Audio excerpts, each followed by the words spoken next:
Eto na po yung bibingka na galing sa box. Brinown ko po siya, brinoil ko. Bibingka na may salted egg. I almost burn it. Kasi po nag-whitey.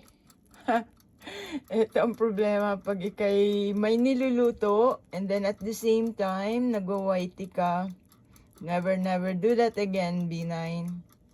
Kasi kamunti ka nang masunog ang aking bibingka. Anyway, ready mix po to na bibingka sa box. Yung box mixture na nabibili sa